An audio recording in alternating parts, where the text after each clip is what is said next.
sexy. So sexy. You so sexy, so sexy. You.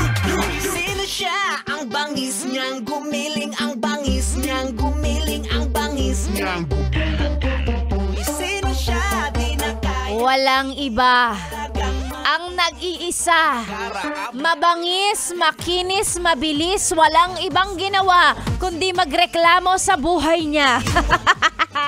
Sexy Megan, magandang umaga. It's a beautiful Wednesday morning, mga B, November 29, 2023. Petsa de peligro.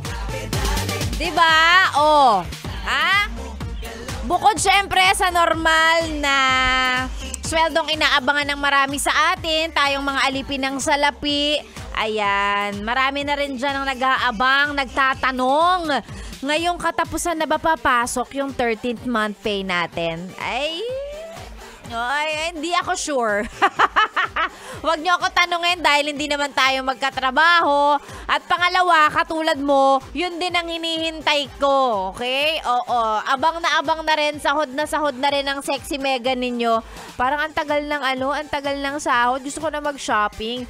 Wow! Shopping pa talaga yung gusto. O bakit? Siyempre, deserve ko naman din yun. Kailangan ko ding mag-shopping kahit papano. Oo. Stress ako eh. Sasabihin na naman na iba dyan, ay sana all may pang shopping. Oh, ayan. Sige. Ha? Ay nako, sa mga nag-aabang ng kanilang sahod because katapusan na po bukas, tamang hintay lang tayo. And of course, prayers na sana pumasok na ngayong katapusan yung 13th month pay na inaabangan ng iba. Either magsha-shopping sila or kasi ipapasa na nila ang resignation letter nila.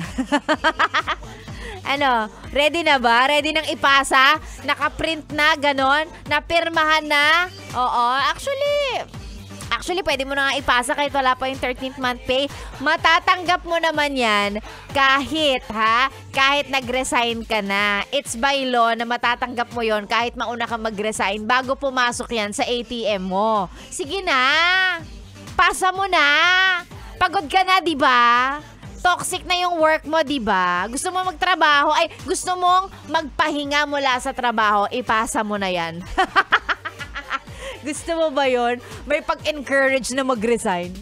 Charot lang, hoy. Kung wala kang lilipatan, wala kang malinaw na trabaho kung saan ka pupunta pagkatapos niyan, wag muna. Sexy Megan po yung kasama ngayong beautiful Wednesday morning. And yes, naka-Facebook Live tayo. Malamang sa Facebook ng Yes The Best Manila. Sexy Megan po yung kasama sa ating radio show na walang title. Sa topic natin ngayong umaga, mamaya ko na sasabihin yun. Kung gusto mo naman ngayon magpa-shoutout, pwede mag-comment ka lang sa ating Facebook page kasi nga naka-live ako sa Yes The Best Manila FB page. And of course, pwede rin manood yesthebest.com.ph. May live stream tayo dyan. You can watch, you can listen live. Sexy Megan na po ang niyong kasama sa stasyong nakakayang, nakaka-fresh ngayong rainy Wednesday. Uy, maulan na. Madulas ang kalsada pagbasa. Ganun talaga pagbasa. Madulas. Ingat ha. Sexy Megan na po ang niyong kasama, ang niyong ka-sexy time tuwing 6 to 9 sa stasyong nakakayang, nakaka-fresh 101.1. Yes, The Best. Good morning!